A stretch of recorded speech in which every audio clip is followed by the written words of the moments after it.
So I work in this country club. And something I've learned about myself since I worked there is that I really suck at Spanish.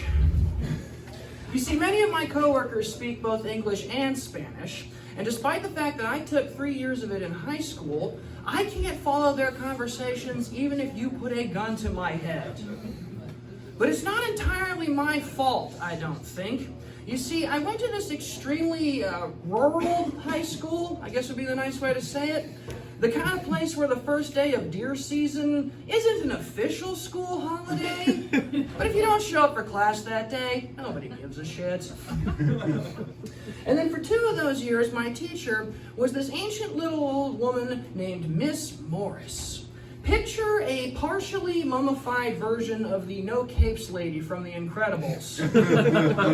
And I knew I was in trouble on the first day of class when she walked in and said, "Hola, ¿dónde está la clase?"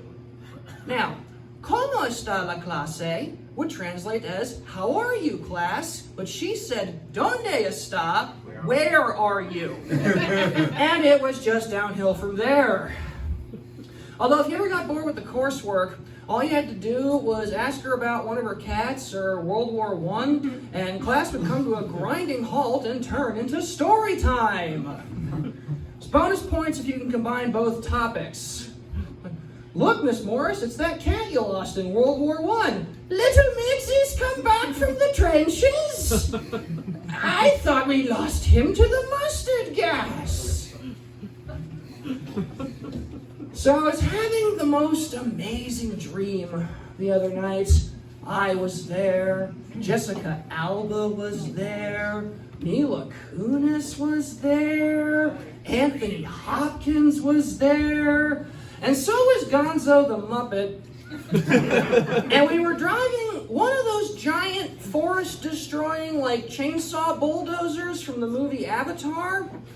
And I was just pounding 30-year-old scotch as I used this thing to chew my way through the head corporate offices of my health insurance company. People were running to get out of the way like, "No, I just work here." And I'm like, "That's what we call a pre-existing condition, motherfucker. Now get back here, because I got a copay for your ass."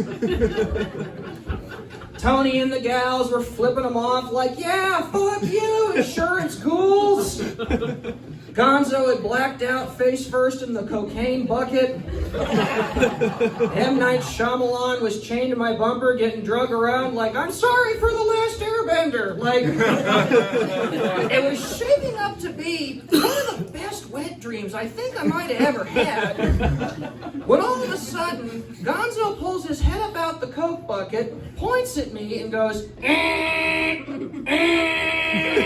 I snap awake, and it's a damn Amber Alert going off on my phone. Now, I think everyone in this room will agree that there are few things in this world more irritating than getting blue-balled by your own dreams, and that I cannot be the only one here who's been woken up in the middle of the night by one of these, looked at it, and said, "The hell do you want from me right now?" I mean, obviously you hope the parents get their fuck trophy back. Of course you do. But it's 3 o'clock in the morning. What do they expect me to do? What, go running into the streets to fight crime? Like, what do they imagine happens when I hear that sound? What, I'm gonna jump out of my bed like, "Sounds, the beacon has been activated."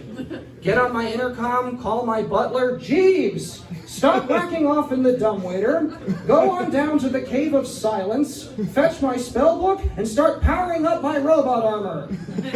"That's right, Jeeves, some hapless couple has misplaced their crotch goblin, and clearly I am the knight." All right, that's kind of all I had up for you guys.